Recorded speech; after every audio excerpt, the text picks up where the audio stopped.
बिस्मिल्लाहिर्रहमानिर्रहीम, अस्सलामु अलैकुम। हकाइक टाइम्स के साथ मैं हूं सना हुसैन। चलते हैं खबरों की जानिब। ईरानी जहाज आरएस दीना पर हमले का जवाब दिया जाएगा। कमांडर इन चीफ ईरानी फ़ौज के कमांडर इन चीफ अमीर हातमी ने एक बयान में कहा है कि बहीरा अरब में गुज़िश्ता दिनों ईरानी जहाज आरएस दीना पर हमले का जवाब दिया जाएगा।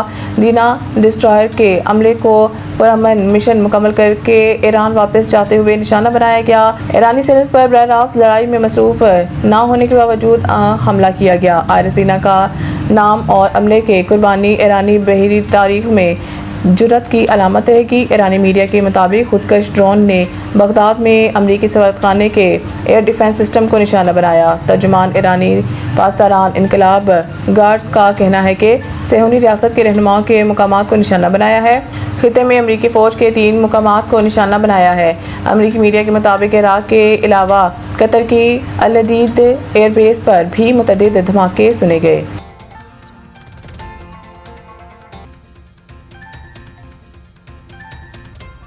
ऑपरेशन गज़ब-उल हक़ के तहत पाक फ़ौज के कार्रवाई में Kandahar airfield oil storage sites तबाह कर दी गई। सिक्योरिटी ज़राए के मुताबिक पाक फ़ौज ने ऑपरेशन गज़ब-उल हक़ के तहत 12 और 13 मार्च की शब कंधार एयरफील्ड के ऑयल स्टोरेज साइट्स को मौसर हमलों के जरिए तबाह कर दिया। इस हवाले से दस्तयाब वीडियो में हमलों से पहले और बाद के मनाज़िर वाज़िह तौर पर दिखाए गए हैं, जिनसे कार्रवाई की शिद्दत और मौसर नताइज सामने आ रहे हैं। ज़राए ने बताया है कि oil storage sites Afghan Taliban और दीगर दहशतगर्द तंजीमें अपनी मज़मूम कार्रवाइयों के लिए इस्तेमाल कर रही थे। पाक फ़ौज मौसर और ताकतवर कार्रवाइयों के जरिए अफगान तालिबान और फितना ख़ारिज के दहशतगर्द ठिकानों और फौजी तनसीबात को निशाना बना रही है।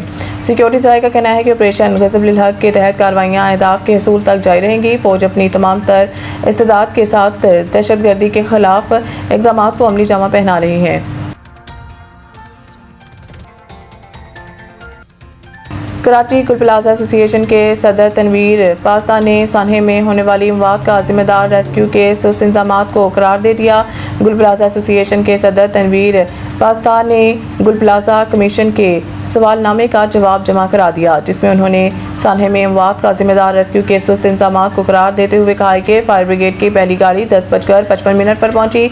20 मिनट के अंदर फायर ब्रिगेड में पानी खत्म हो गया था। मजीद 2 टेंडर 11:30 बजे पहुंचे। तब तक आग ग्राउंड फ्लोर तक तीनों इतराफ फैल चुकी थी। तनवीर पास्ता ने अपने जवाब में मजीद कहा है कि रेस्क्यू एहलकारों के पास मुनासिब आलात, मास्क और हिफाजती सामान मौजूद नहीं था। फायर फाइटर्स के पास फोम या केमिकल मौजूद नहीं था। रेस्क्यू कार्रवाइयाँ इब्तदाई तौर पर बहुत सुस्त थी। मार्केट इंतजामिया ने अपनी मदद के तहत निजी टैंकर्स का इंतजाम किया। उन्होंने कमीशन को बताया कि इमदादी सरगर्मियाँ फजर के बाद मुतहरिक हुई, तब तक आग शिद्दत अख्तियार कर चुकी थी। इमारत में फंसे लोगों की जानिब से लोकेशन मिलने पर कुछ अफराद को अपनी मदद के तहत निकाला। मुनासिब रेस्क्यू सहूलियात ना होने के बायस कई अफराद को बचाया ना जा सका।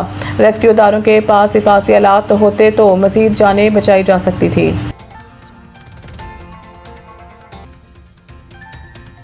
कराची सिंध के सीनियर वजीर शर्जील मेमन का कहना है कि पाकिस्तान कस्टम्स ने सिंध हुकूमत की सरकारी गाड़ी को नॉन कस्टम प्लेट का दावा करके जब्त कर लिया है। शर्जील मेमन का कहना है कि मुतल्लिका काम को गाड़ी से मुतल्लिक तमाम सरकारी दस्तावेज़ात दिखाई गई, लेकिन इसके बावजूद सरकारी गाड़ी जब्त कर ली गई। उन्होंने बताया कि जब्त की गई गाड़ी महकमा इत्तलात सिंध के मलकियत है। गाड़ी को कंपनी के सरकारी आउटलेट्स के जरिए खरीदा गया था। सूबाई वज़ीर ने कहा है कि सिंध हुकूमत के महकमे के साथ इस तरह की नाअहली और नाकाबिले कबूल रवैया हरगिज़ बर्दाश्त नहीं किया जा सकता।